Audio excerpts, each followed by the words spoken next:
Olá pessoal, tudo bem? Então vamos aí para mais um vídeo.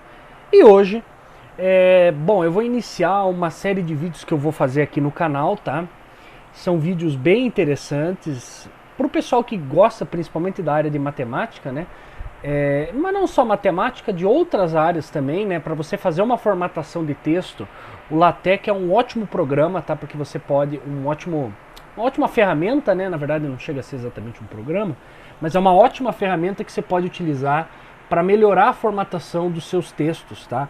E deixá-la com melhor qualidade. E inclusive existem bibliotecas para você poder produzir imagens com o LaTeX, né? Representações na maioria das vezes matemáticas, né? Que é o que nós vamos analisar aqui, tá? Então no vídeo de hoje, segundo, né? Seria interessante também que você, se tem interesse em estudar LaTeX, eu faço uma sugestão. A minha sugestão é que você assista ao canal do Antero Neves, tá? Podem pesquisar aí no YouTube. É um canal muito bom que fala bastante de LaTeX e de um pacote específico do LaTeX e seus derivados, que é o pacote TIXI, tá? Que é o pacote que a gente vai utilizar hoje para poder fazer esses desenhos e representações matemáticas. Ele tem bastante material sobre isso. E é muito interessante e vários exemplos interessantes. Inclusive, o conteúdo que eu estou fazendo, de certa forma, é um formato de vídeo que ele criou lá. Que ele pega, as pessoas mandam questões de prova, né, esquemas, representações de questões de prova, e ele tenta reproduzir usando o LaTeX. É exatamente isso que a gente vai fazer. Só que hoje, a representação que a gente vai tentar replicar, digamos assim, é a questão 47 que teve no vestibular da Universidade Federal do Paraná. Se não me engano, foi da edição de 2020 para ingresso em 2021, tá? Então foi na prova de conhecimentos gerais, tá? Então essa questão 47, aqui do lado ela tem uma representação, um esquemazinho, tá? Ele tem um ângulo, um arco determinado para esse ângulo e aí esse tracejado aqui, tá? Que seria a distância entre esses pontos P e Q que determinam o arco, e teria esse ponto C. Tá? Nós vamos tentar fazer uma réplica que inclusive eu acho que vai ficar melhor do que essa imagem, porque se você olhar aqui, né, bem claramente, a gente percebe que ele possui aqui, ó, esse ponto, ele não está bem em cima, ele não está exatamente em cima da circunferência, do contorno do círculo. Então a gente vai fazer algo que vai ficar muito bom e melhor. Inclusive esse Q, ele está muito próximo da circunferência. O ideal é que ele tivesse um pouco mais ao lado, né? Um pouco mais para a direita. Mas bom, o que a gente vai fazer então? Como é que a gente começa, tá? Eu vou mostrar um truquezinho que a gente vai fazer, porque a gente vai precisar primeiro das coordenadas, nem que sejam coordenadas abstratas, assim, não que é exatamente essas dimensões, mas coordenadas para que a gente saiba, de certa forma, a distância entre esses pontos C, P e Q. A gente vai utilizar o Paint para fazer isso e vai usar aquele processo de interpolação, tá? Que a gente usa geralmente, tá? Talvez a gente não use a interpolação, tá? Que eu acho que seria mais interessante a gente pegar a coordenada dos pontos, dos pixels, né, em relação a esses pontos no Paint, aplicar um fator de redução, porque senão vai ficar muito grande essas coordenadas, aplica um fator de redução para essas coordenadas, e aí coloca elas no LaTeX, tá? Elas como estão mesmo no Paint, tá? E porque não nos interessa exatamente a coordenada em si. O que interessa é o quanto que essa coordenada está em relação a essa na questão da distância. Isso para nós é muito mais importante. E é o que a gente vai dar uma ênfase maior, tá bom? Mas beleza, como é que eu vou fazer então essa representação? Bom, deixa eu apagar esses pontos que eu fiz. Eu vou fazer um na verdade um print screen. Vou levar isso aqui para o Paint. Nós vamos fazer um recorte dessa imagem, tá? Vamos recortá-la e vamos levar ela bem para o canto superior esquerdo, bem aqui, o máximo que der para ficar bem próximo. Eu vou inclusive subir esse P aqui para cima, tá? A gente sabe que o P tá ali. Tá? Bom, posso tirar as outras partes, mas também elas não vão influenciar muita coisa. Só para ficar melhor espaçado, beleza. E o que nós vamos fazer? Vocês lembram que quando eu fiz aquele vídeo da interpolação, você vê aqui no canto inferior esquerdo que ele mostra as coordenadas. Quando eu faço esse movimento, a coordenada da esquerda é a coordenada X. E você vê que ela aumenta quando eu vou movendo à direita. Tá? Então quando eu movo à direita, ela aumenta muito mais rápido que a outra. Por quê? Porque eu estou fazendo um movimento à direita. E ela é uma coordenada que se referencia pelo x. Já a coordenada y, você vê que ela aumenta conforme eu vou para baixo. E ela é aquela segunda coordenada que está ali mais à direita, que está bem à esquerda do px. Então você vê, a gente tem um problema, tá? O problema é o seguinte, a coordenada x está correta pelo seguinte, porque ela está orientada à direita. Mas a coordenada y, ela está errada, por quê? Porque é para baixo, não para cima. Então ela não vai seguir o plano cartesiano como a gente geralmente pensa. Então a gente vai ter que fazer um processo de alteração dessa imagem, uma inversão dela. Nós vamos girar a 180 graus para obter a coordenada y, tá? Mas de qualquer forma, vamos obter primeiro as coordenadas x e vamos colocar aqui no LaTeX, tá? Quais são as informações que eu preciso? Bom, primeiro o meu document class que eu vou utilizar aqui no caso é o article, porque eu acho ele mais fácil de você fazer, né? A gente poderia até usar o standalone, que geraria apenas a imagem, mas eu acho o article melhor porque a gente vê a página inteira e de qualquer forma a gente gera um print dessa página e usa a imagem depois, se a gente quiser. Eu acho que fica melhor. Talvez até dê para usar o package standalone e até salvar a imagem em si, sem ter que fazer esse processo, mas aí eu teria que ver a questão da margem, talvez usar o package geometry para resolver isso, mas aí teria que olhar isso com mais calma. Mas a gente usaria também um package. Os packages que nós vamos usar aqui, os pacotes, são o TXZ, que é para fazer os desenhos em si, e o TKZ Euclid, que é o principal que nós vamos utilizar aqui. Então a gente faz o begin document and document para iniciar o artigo, e aí a gente tem o begin TXZ picture and TXZ picture. Aqui que a gente vai pôr todas as instruções para gerar a nossa figura, tá bom? Bom, o primeiro passo, a gente vai usar uma função chamada TKZ Def Points, tá? O que é o TKZ Def Points? A gente vai definir as coordenadas do ponto, as coordenadas x e y dos pontos, e vamos criar uma referência a esses pontos, tá? Bom, veja, a gente tem o ponto C. O primeiro passo nosso é vir aqui bem próximo e pegar bem esse ponto. Você consegue ver que o x dele seria 193, então a gente vai usar o x 193, tá? Só que nós vamos aplicar um fator de redução, tá? O ideal seria a gente dividir por 100 para virar 1.93. Então o x aqui vai ser 1.93 barra, aí a gente coloca o y, que a gente já vai pôr. Vou pôr novamente a barra porque depois a gente preenche o y. E o C, que seria a referência a esse ponto, tá? Então a gente já determinou para o ponto C. Agora vamos determinar para o ponto Q, que ele ficaria mais ou menos aqui.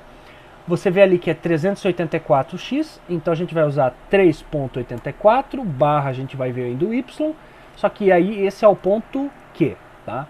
E agora vamos determinar para o ponto P, que está bem certinho mais ou menos aqui, que seria 258. Então 2.58 barra barra ponto P. Pronto, fizemos a definição dos pontos em relação à coordenada x. Agora precisamos definir para o y. Como que eu vou definir para o y? Eu vou fazer o mesmo recorte da imagem aqui, vou copiar ela e vou jogar no PowerPoint. E vou girar essa imagem a 180 graus. Ó, eu vou tentar girar ao máximo ela a 180 graus para corrigir o eixo de coordenadas. Ó, mais ou menos, seria mais ou menos isso daqui. Deixa eu ver aqui. Tá, beleza. Então tá, girou a 180 graus. Eu vou fazer um Ctrl X e vou jogar aqui a imagem, tá? Não importa que ele desceu um pouco, o que importa é que a diferença entre as coordenadas não vai ser alterada, até porque eu não alterei a escala do desenho. Então a escala permanece a mesma. E, na verdade, mesmo que eu tivesse aí, bom, mas se eu trocasse a escala do x para o y, geraria problema, né? Mas aqui isso não aconteceu, então não vai dar problema, mesmo que tenha descido. Veja ali que para o y, então, isso aqui seria mais ou menos uns 2.21 que eu colocaria para o C. E já o y para o Q ficaria mais ou menos uns 2.6 para o Q, e para o P ficaria em mais ou menos 4.05, né? Beleza. Definimos os pontos mais ou menos, claro que a gente fez aí uma réplica desse desenho usando o Paint para determinar esses pontos, e o sistema de coordenadas do Paint mais especificamente. E agora qual que é o próximo passo? A gente precisa desenhar esse círculo. Para isso a gente vai usar a função chamada TKZ Draw Circle. Tá? E vamos desenhar esse círculo. Bom, a gente já vai pôr as opções, tá? Mas eu gostaria que esse círculo ele usasse tipo um cinza, tá? Então ele vai fazer, a gente vai usar a opção Draw. E aí a cor que a gente quer, que vai ser um black com 30%. Então por isso eu escrevi black, que é a cor que eu quero. E aí a interrogação, né? Interrogação não, desculpe. A exclamação, para determinar quantos por cento da cor preta que eu quero. Eu quero em torno de uns 30, que vai ficar um cinza, né? Que vai ficar bem parecido. Eu posso usar o comando through, tá? Porque aí com o comando through eu apenas informo o centro e um segundo ponto que seria e que pertença, obviamente, à circunferência. Então eu forneço para ele o centro e o ponto da circunferência. Seria a mesma coisa que você dizer que você está pegando dois pontos que definem a distância do raio, tá? Por isso que eu uso a option, né, through. E quero também que a espessura da linha seja ultra thick, tá? Bem espessa, ultra espessa. Beleza? Bom, se a gente compilar, você vai ver que ele vai fazer o círculo, tá? Já com os pontos que a gente definiu previamente. Ele demora um pouquinho para compilar, né? Eu não sei, talvez seja alguma configuração do meu PC, talvez ele esteja meio pesado, ele está meio lento, né? Mas você viu, ó, ele gerou para nós aí o círculo, tá? A gente pode pôr os pontos até para a gente já ver. Antes eu gostaria apenas da gente aplicar uma escala, tá? Então a gente vai pôr uma option para esse Begin Tixi Picture para aplicar uma escala de ampliação de 2. Eu acho que ficaria uma imagem um pouquinho maior. Já melhoraria a visualização, vamos ver como é que ela vai aparecer aqui para nós, tá? Mas enquanto isso, ó, se você quiser, a gente pode definir os pontos já na sequência, na verdade desenhar os pontos, mesmo que essa vai ser a última instrução que a gente vai deixar, né? Ó, já ficou com um tamanho melhor para a gente visualizar aqui, tá? Eu vou colocar a instrução agora TKZ, mas vou ter que deixá-la por último, tá? Draw points, tá? Senão ele vai sobrepor com as outras coisas, não vai dar para ver. E aí os pontos que eu quero que ele desenhe são o ponto C, apesar do C não ter na imagem, eu acho bom que apareça, o P e o Q. E aí eu dou um F5 para ele compilar para nós o PDF. E aí a gente vai ver os pontos que ele vai gerar para nós, tá?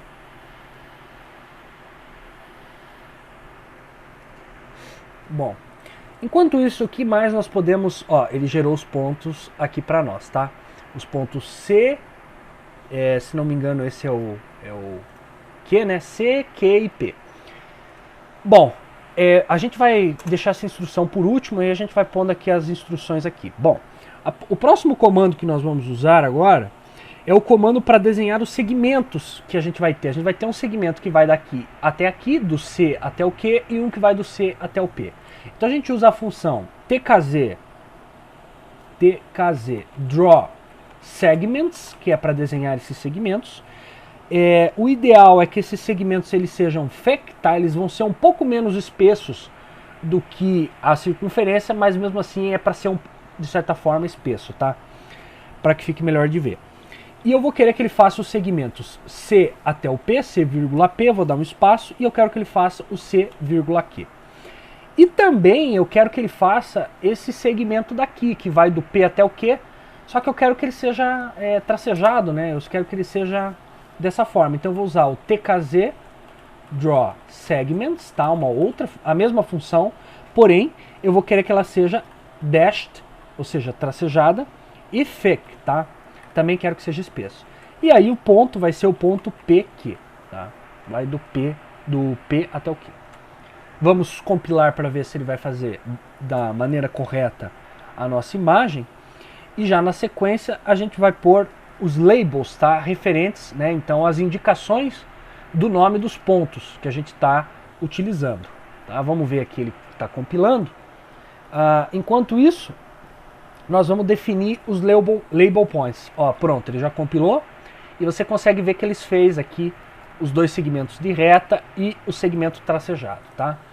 Bom, eu acho que eu vou pôr entre esses daqui. Bom, não faz diferença, mas de qualquer forma. Vamos fazer um TKZ então, label points, que é para definir o nome dos pontos, tá? Eu vou querer que esse ponto aqui do centro o ponto C, eu quero que ele fique abaixo e um pouco mais à esquerda, tá? Então eu vou usar a opção below left, para que ele fique abaixo e à esquerda a indicação. E aí eu digo o nome do ponto, né, que eu estou referenciando. No caso é o ponto C. Outro ponto que nós vamos colocar a referência, label points, vai ser o ponto Q, tá? Mas esse ponto Q eu quero que ele fique mais à direita, então eu vou pôr o ponto Q à direita e o ponto, aí eu vou fazer um outro label points, tá? Label points referente ao ponto P, que eu quero que ele fique acima e à direita, tá? É o ponto P, tá? Vamos compilar e vamos ver já na sequência a posição que os pontos, que as referências, né, os nomes dos pontos vão aparecer. E já na sequência, aí o que vai ficar faltando para nós é representar o ângulo, tá? Fazer a representação, tanto preencher o ângulo quanto fazer aquela linha do ângulo. Ó, você vê que ele fez certinho, tá? O ponto C, o Q e o P. A gente vê que o ponto C, ele não tinha a representação da bolinha do ponto, mas eu quis pôr de qualquer maneira. Inclusive, eu acho que eu já tinha dito isso, mas só para reforçar, tá? Bom, agora o que nós vamos fazer? Nós vamos fazer agora... eu vou fazer isso antes, eu acho, de qualquer forma, tá?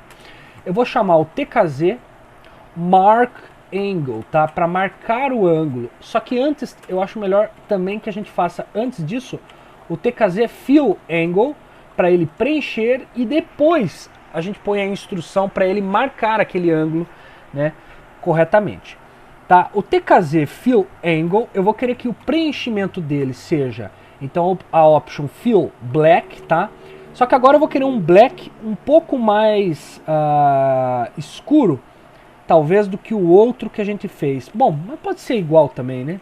Então vamos fazer um Fill Angle aí de... Bom, vamos pôr 50 a princípio, tá? Qualquer coisa a gente muda. E um Size, tá? A gente já vai testar a questão do Size para ver quanto que ele tem que ser. Que vocês vão ver o que acontece se eu não puser a option Size. E aí o ângulo, que é o QCP, tá? Q,C,P. Bom, vou tirar a function Mark Angle, mas a gente já põe ela ali, tá?